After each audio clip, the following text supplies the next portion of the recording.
question from Fred, and his question is, in attempting to save a marriage after an affair, how does one shut down the visions and never-ending obsession of your partner with the other person?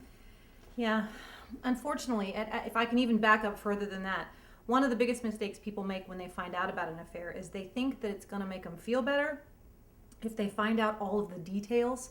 They think that it's going to give them this illusion of control and that they're going to have a better sense of safety if they know every little detail. And in fact, it's the exact opposite. When they know every single solitary thing, they create memories are visual for us. So even if they weren't there seeing the event, when they hear about the event, they create a visual of that. And it's virtually impossible to get rid of. No, let me rephrase that. It's not virtually impossible. It's incredibly difficult to get rid of. So let me even back up further, and I recommend to anybody who's ever going to go through something like that, don't ask really about that stuff in the first place. That's not to say that you don't want to know how did it happen and why did it happen and those kind of things. That's the important part. Why our marriage was in trouble and what led to that. All of those questions. But as far as those memories go, you don't really want to put them in your head in the first place. That being said, once they're there, and that's what the question is really about, he already has these memories, you want to try and overlap them with very good, loving, happy memories with you and your spouse. So you want to try and really create new romantic scenarios, new things to think about, new things to remember, new things that make you feel good with that person. And you really want to make sure you can replace those memories. And the way you do that is when one of the painful memories comes up, one of the painful images come up, you just take a little right turn in your head. You just think, oh gosh, last weekend was amazing. I went for a walk. We had a wonderful time. We went out to lunch. It was so nice. She looked at me, like she loved me again. We were laughing. You just take a turn. What most people do, unfortunately, is that memory comes up and they jump in and they dive in and they hold on to it and they run it over in their heads, and it just fills them with anxiety and dread and becomes like almost an addiction. People can't help but keep looking at that stuff. And instead, you want to resist the temptation to really stay in that memory. And when those things come up, you just want to go, okay, like I'm going someplace else. I'm just going to go over here. I'm not going to do that. And eventually that'll become a habit.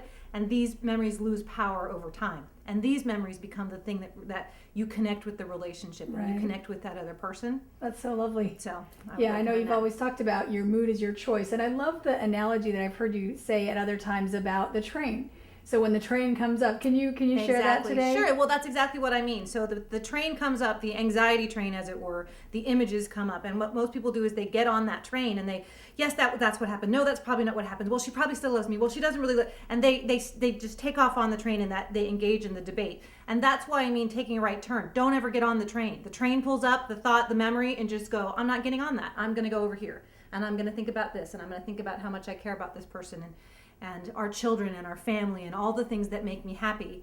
And you really don't even engage in the train, and eventually it pulls up less and less and less, and you don't have that urge and that obsession with those thoughts and memories. Well, it's so nice the way you're saying that you're actually empowering him to really, he can make a choice for what he thinks about. He can make a choice not to get on that train and to replace it with the loving thoughts that he wants to get back in his marriage. So that's beautiful. Thank you so much for sharing that. You're welcome. If you'd like your question answered, please ask it in the comment box below, because this is a regular series and we want to help as many people as we can. And if you'd like even more powerful free relationship advice from Dr. Dana, click on the link below the video. Thanks so much for watching. Talk to you soon.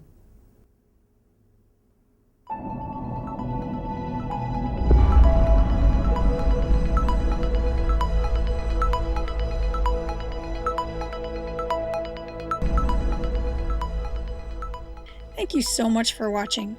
To get more free marriage help from Dr. Dana, please check out our website at www.strongmarriagenow.com. If you want to know when we post new videos, please subscribe to our YouTube channel by clicking on the link right on this video. If you've got questions for Dr. Dana or just want to share your opinion, please comment below. Dr. Dana's got lots more marriage transforming videos for you. Here are the links to a few that you may want to see. Again, you can click right on the link you see in the video. And finally, if you know of anyone else that needs help with their marriage, if there's anyone you care about that could benefit from some powerful relationship advice, please help them by clicking on the share button below this video or tell them about our website, www.strongmarriagenow.com. Here are links to even more marriage-saving videos for you. Click on any of these images on the video to check them out.